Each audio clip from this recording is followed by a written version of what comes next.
वक्फ संशोधन कानून के खिलाफ जारी सियासत के बीच पीएम मोदी ने पहली बार इस कानून को लेकर कांग्रेस को जमकर निशाने पर लिया। प्रधानमंत्री हरियाणा में मौजूद थे। इस दौरान मंच से ही पीएम मोदी ने बता दिया कि आखिर क्यों उन्हें इस कानून में संशोधन की जरूरत पड़ी है। सुनिए। वक्फ के नाम पर लाखों हेक्टेयर जमीन पूरे देश में है। इस जमीन, इस प्रॉपर्टी से गरीब का, बेसहारा महिलाओं बच्चों का भला होना चाहिए था।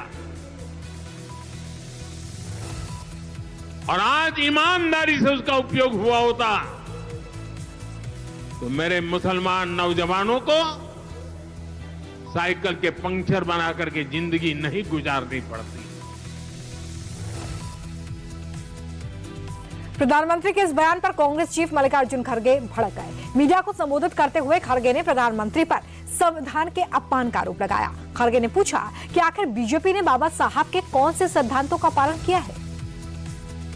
ये बात मोदी साहब करने को तैयार नहीं है और सिर्फ लोगों को बोलने लगाते हैं, जो कांग्रेस के खिलाफ, नेहरू जी के खिलाफ, हमारे खिलाफ कहते हैं कि इन्होंने क्या किया। अरे हम तो ये कह रहे बाबा तुम क्या किए ये बताओ। बाबा साहब के कौन से उसूल अपनाए आप। और आइए बात बंगाल के मुर्शिदाबाद की करते हैं, जहां पर इन दिनों वक्फ कानून के खिलाफ हिंसक प्रदर्शनों ने हिंदुओं के पलायन की खबरें भी सामने आई हैं। लगातार हिंदू यहां से पलायन कर रहे हैं, ये दावा बीजेपी कर रही है। बीजेपी इसी मामले को लेकर अब ममता सरकार को निशाने पर लेती नजर आ रही है। नेता विपक्ष शुभेंदु अधिकारी ने पहले बंगाल में राष्ट्रपति शासन लगाने की मांग की थी और अब मुर्शिदाबाद में हुई हिंसा के लिए एनआईए जांच की मांग भी उनकी तरफ से की जा रही है। पुलिस का कोई रोल नहीं है, बीएसएफ सीआरपीएफ का रोल है। वो लोग है, इसलिए वहाँ काल से बड़ा कोई इंसिडेंट नहीं हुआ। आप तो फर्क देख लिया ना, सीएपीएफ जाने का बाद मेजर इंसिडेंट का समाचार नहीं मिल रहा। They are working. मैं 17 तारीख हियरिंग में कोर्ट को रिक्वेस्ट करूंगा फिर 1 महीना एक्सटेंड करने के लिए। सीएपीएफ को रहना चाहिए परमानेंट पीस लाने के लिए। और जिस तरीके से बॉम्बिंग हुआ, एक्सप्लोजन हुआ, फायरिंग हुआ, इसमें अंसारुल बांग्ला और जमात का इन्वॉल्वमेंट है। पीएफआई सिमी का लोग किया है, बैन ऑर्गेनाइजेशन। इसको तुरंत एनआईए को ट्रांसफर कर देना चाहिए। हालांकि टीएमसी ने मुर्शिदाबाद से हिंदुओं के पलायन की खबरों का खंडन कर दिया है। बंगाल सरकार के मिनिस्टर फिरहाद हकीम कह रहे हैं कि बंगाल में लॉ एंड ऑर्डर पूरी तरह से व्यवस्थित है और यहाँ पर किसी तरह की कोई टेंशन है ही नहीं। ऐसा कोई बात नहीं है, यहाँ पर ऐसा कोई परिस्थिति नहीं है। बंगाल से बंगाल में ही जा रहे हैं तो बंगाल सुरक्षित है बोल के देख जाएगा, सारी जगह जा रहे हैं, सब ठीक है। पुलिस डीजीपी प्रेस कॉन्फ्रेंस कल किया, हम देखा, जो पूरा कठोर होगा।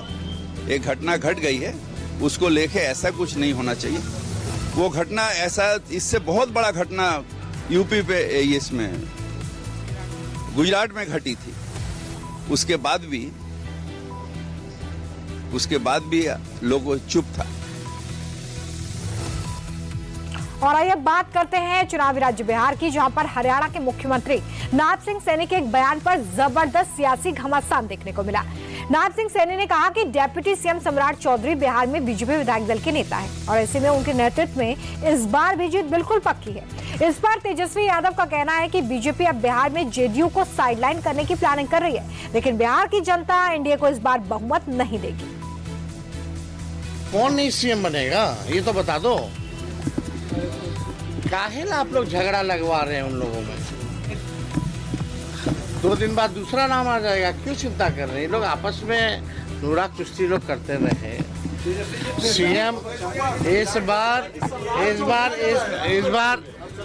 बार खटारा गाड़ी जो है, जो एनडीए की खटारा गाड़ी, इस बार बिहार की जनता जो है नए गाड़ी पे सवार करने जा रही है।